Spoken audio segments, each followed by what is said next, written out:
What if the land became too hot to survive? Imagine walking outside and instantly feeling like you've stepped into an oven. Heat waves no longer pass in a few days, they last for months. Crops wither, animals die off, and cities that once thrived become ghost towns buried under waves of heat. Humanity is cornered, and survival demands a bold decision: abandon the surface and start life underwater. But could we actually do it? And if we did, what would this new world look like? Paradise, prison, or something far stranger? The reason for the Great Migration. Climate change is no longer a warning. It has already started rewriting our planet's future.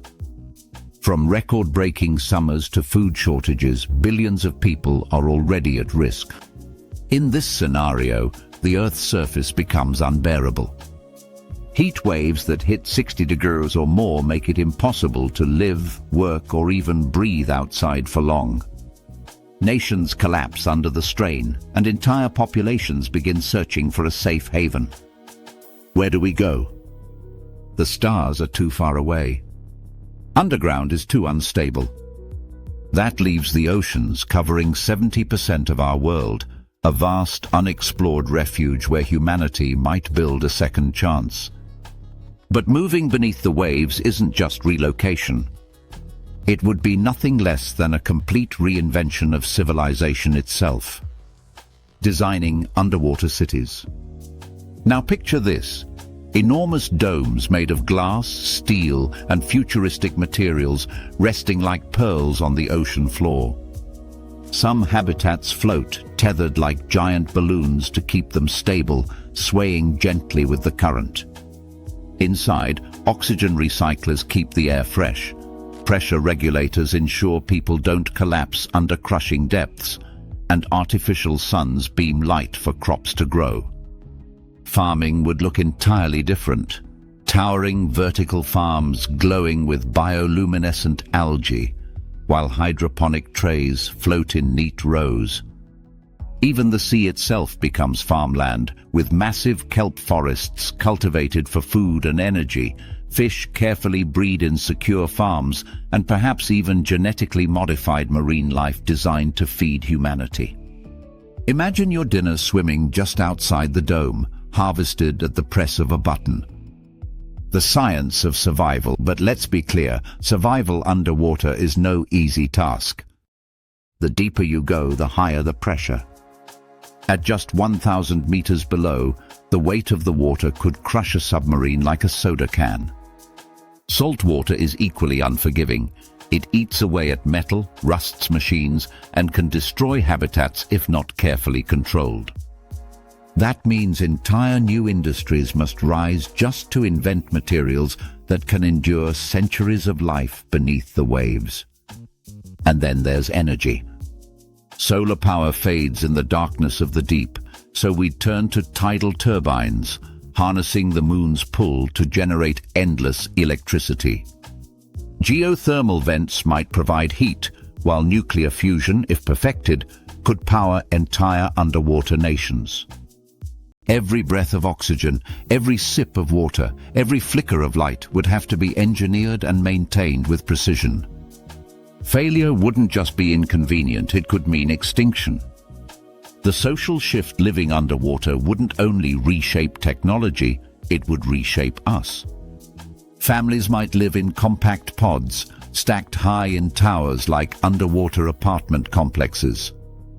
Children would grow up never seeing the sky, never running through fields, their world defined by humming machines and the soft glow of artificial sunlight. Their playgrounds might be simulated forests or holographic beaches projected on walls.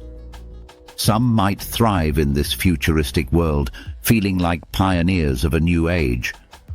But others could feel trapped, longing for forests, mountains, or even the simple act of looking up at the stars. The mental toll of being forever cut off from the natural world could create entirely new psychological challenges. What would it mean to grow up as the first true citizens of the ocean? Conflict and politics. And then comes the question of power. Who gets to live in these high-tech underwater cities? Would it be the wealthy elite buying their way to survival while the rest remain stranded in the burning wastelands above? Would nations compete for territory beneath the waves, carving out borders at the ocean floor? Imagine underwater patrols, military submarines enforcing exclusive zones, or even piracy returning in a futuristic form, with rogue groups hijacking floating cities.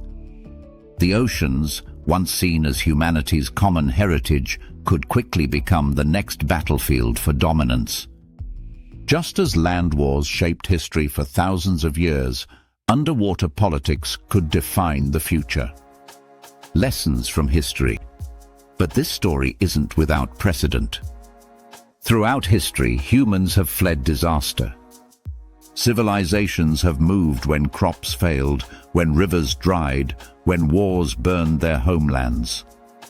Migration is in our DNA. It's how we survived the Ice Age, how we crossed continents, and how we spread across the globe.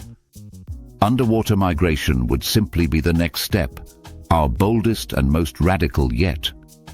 Just as space colonies once sounded like impossible science fiction, the idea of ocean colonies might soon become a reality. The question is not whether humans can adapt, it's whether we're willing to sacrifice the familiar for the unknown. 3 possible futures. So what comes next? In one possible future, humans learn to live in harmony with the ocean. We create sustainable cities that recycle everything, protect ecosystems, and even help restore marine life. Humanity becomes a guardian of the seas. In another version, greed and desperation take over. We strip mine the oceans, overfish and pollute, sparking ecological collapse that threatens our very survival. And then there's the most radical future of all, human evolution itself. Over generations, children born underwater might adapt in ways we can't imagine. Stronger lungs, bodies built to handle pressure, even skin adapted to low light. Slowly, we might stop being Homo sapiens and become Homo aquaticus. Final reflection. The oceans have always been Earth's last great mystery, covering most of our planet yet remaining largely unexplored. If we move beneath the waves, will we find salvation, or will we simply build ourselves a new kind of prison? Would humanity rise as ocean pioneers or drown in its own mistakes? And more importantly, would this migration truly save us, or would it only delay the inevitable collapse of a planet pushed beyond its limits? Call to action. So I leave the question with you. If the land burned beyond saving, would you choose to live underwater? Or would you rather take humanity's chances in space? I'd love to hear your thoughts. Drop a comment below and share your vision of what life in an underwater city might look like. Could you thrive there, or would it feel like a cage? And if this journey into the future sparked your imagination, don't forget to hit like, subscribe to What If Verse, and ring the bell icon so you never miss our next adventure into the unknown. Because in the end, the future isn't written, it's waiting for us to imagine it.